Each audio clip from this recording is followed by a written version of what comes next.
This has been my albatross, the great shame of my career.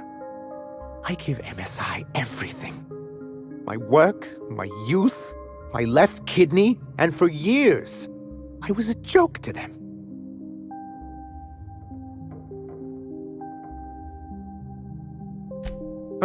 One of the executives required a transplant.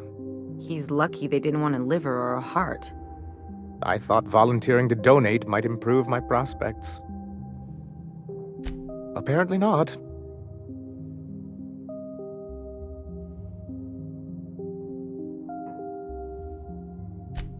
In charge of a scrap heap of a city, abandoned by the board and surviving only through the hypocrisy of our trading partners.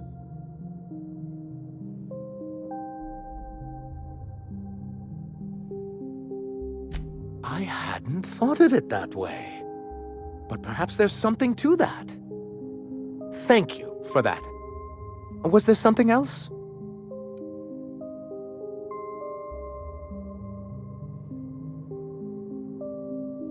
But that's terrible. What happened? But that means we won't be able to log their testimonies. If there's one thing I've been hoping to re-establish in Stellar Bay, it's proper documentation for legal matters.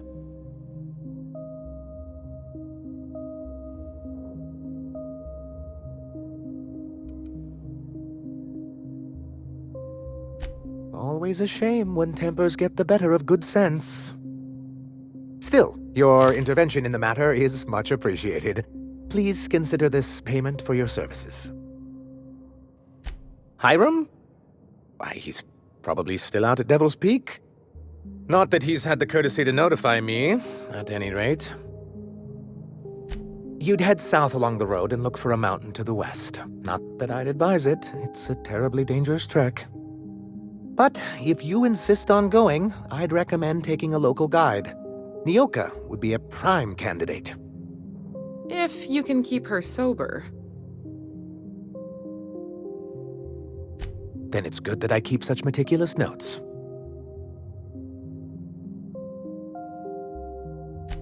I've asked myself the same thing many times, especially seeing as the legal mechanisms we employed were part of the board's own bylaws.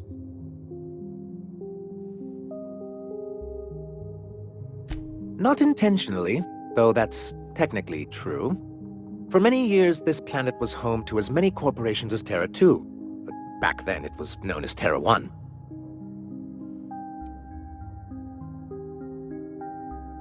Really? I always thought they were refreshingly straightforward names.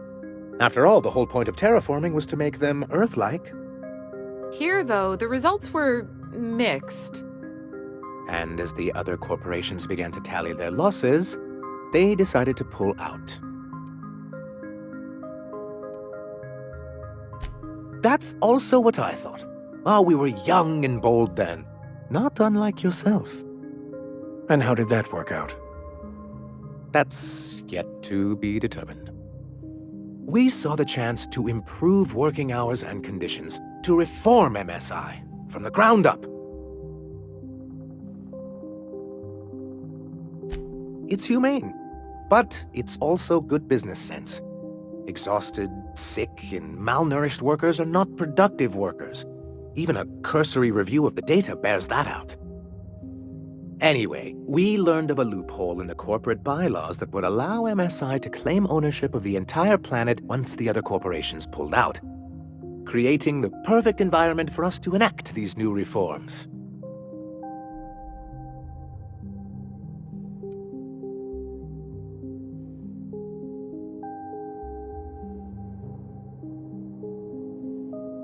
That's what I thought.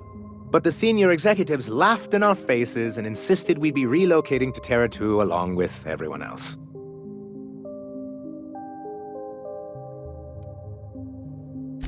Yes, some of us stayed behind, and as the most senior executive remaining, I ended up in charge of what was left of MSI. Must have pissed off some real big suits to get stuck with that. On the contrary, I wrote lots of very important reports on behalf of top MSI officials before I was able to achieve this position. I moved forward with our planned reforms as well as our strategy to assume ownership of the planet.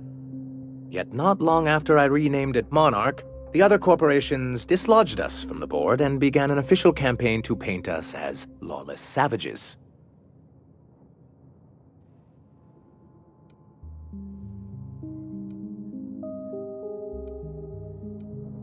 I don't think I realized how far they'd stoop. Everything we did was legal and above board. We followed their rules, and yet they still found reasons to declare us outlaws. I do think there's something useful in a governing body like the board.